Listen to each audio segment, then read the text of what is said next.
Lectura del Santo Evangelio según San Marcos. Gloria a ti, Señor. Después que Juan fue entregado, Jesús se marchó a Galilea a proclamar el Evangelio de Dios. Decía: se ha cumplido el tiempo y ya está cerca el reino de Dios. Convertíos y creed en el Evangelio.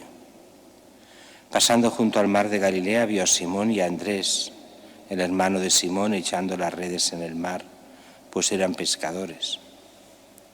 Jesús les dijo: venid en pos de mí y yo os haré pescadores de hombres. Inmediatamente dejaron las redes y los siguieron. Un poco más adelante vio a Santiago, el de Zebedeo, y a su hermano Juan, que estaban en la barca repasando las redes. A continuación los llamó, dejaron a su padre Zebedeo en la barca con los jornaleros y se marcharon en pos de él. Palabra del Señor. Gloria a ti, Señor Jesús.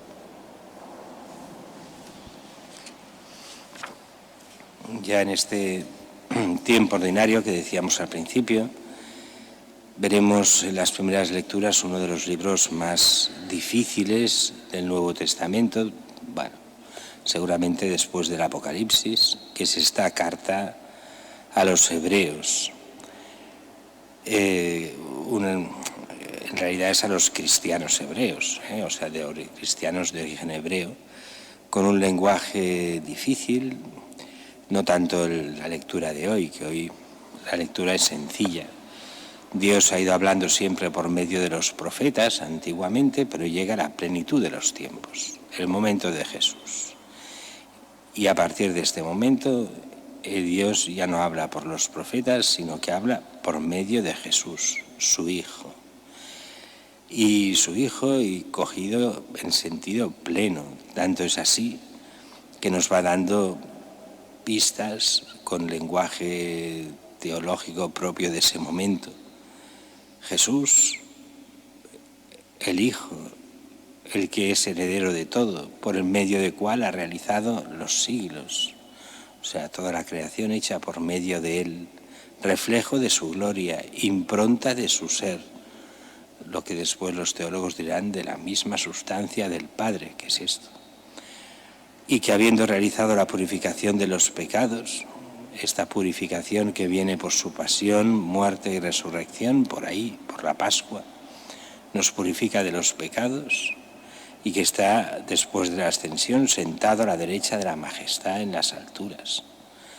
Y dice que está por encima de los ángeles, tanto es así que hasta los ángeles le adorarán. Dice asimismo, cuando introduce en el mundo al primogénito, dice: adórenlo todos los ángeles de Dios. Y de Jesús: tú eres mi Hijo, yo te he engendrado hoy. Este ser engendrado que viene desde antes de los tiempos, de toda la eternidad, que el Padre engendra al Hijo. Es una presentación muy al estilo, de esta carta a los hebreos, pero plenamente en consonancia con lo que es la fe de la Iglesia. Faltaría más. Mientras que el Evangelio de hoy empezamos ese tiempo ordinario, y con que lo hacemos con el Evangelio de San Marcos, que es muy esquemático, a veces podría llevar a malentendidos, porque estamos en el primer capítulo de San Marcos, y dice: después que Juan fue entregado, o sea que fue cogido prisionero antes de su muerte, Jesús se marcha a Galilea a proclamar el Evangelio.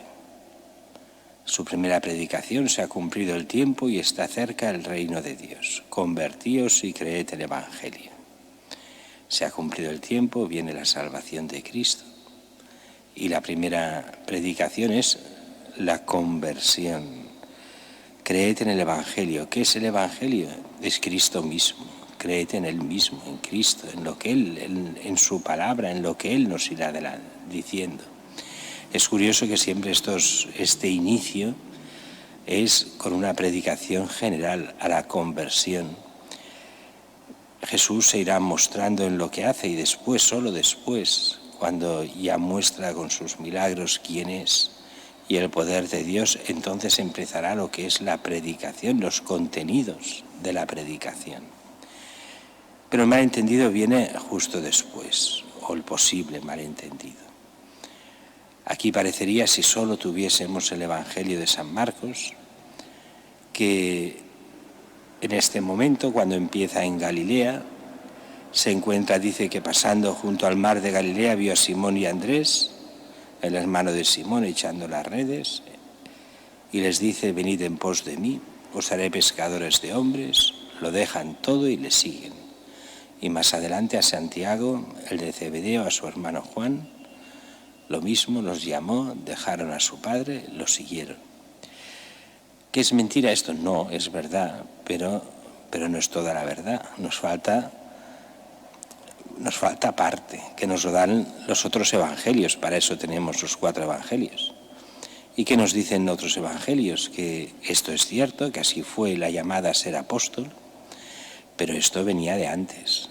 Antes de coger prisionero a Juan, recordemos lo que ya sabemos y hemos explicado tantas veces, y es que Juan el apóstol, el que después será apóstol, junto a Andrés, eran discípulos de Juan el Bautista, y le preguntaron a Juan por el bautismo, por el Mesías, y él se lo indicará: este es el Cordero de Dios, pasando Jesús por allí, el que quita el pecado del mundo.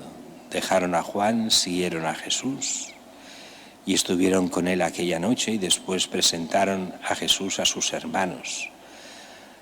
Pasa un tiempo en que ya empiezan a ser discípulos de Jesús. Hemos encontrado al Mesías, empezará el primer apostolado. Y después, un tiempo no muy largo, es el momento en que ya Jesús llama a estos 2 parejas de hermanos, a que sean apóstoles, a que les sigan del todo. Y es cuando dejan al Padre, dejan la familia y empiezan a seguir realmente a Jesús, a seguirlo del todo, de forma exclusiva, a estar a su lado, a aprender de él. Estos años que podríamos decir, para entendernos con lenguaje más eclesiástico, el seminario de los apóstoles, donde irán aprendiendo de Jesús para poder ser el inicio de la Iglesia en nombre de Cristo, para ser fundamento de la Iglesia con su predicación y llevar el Evangelio a todos los pueblos.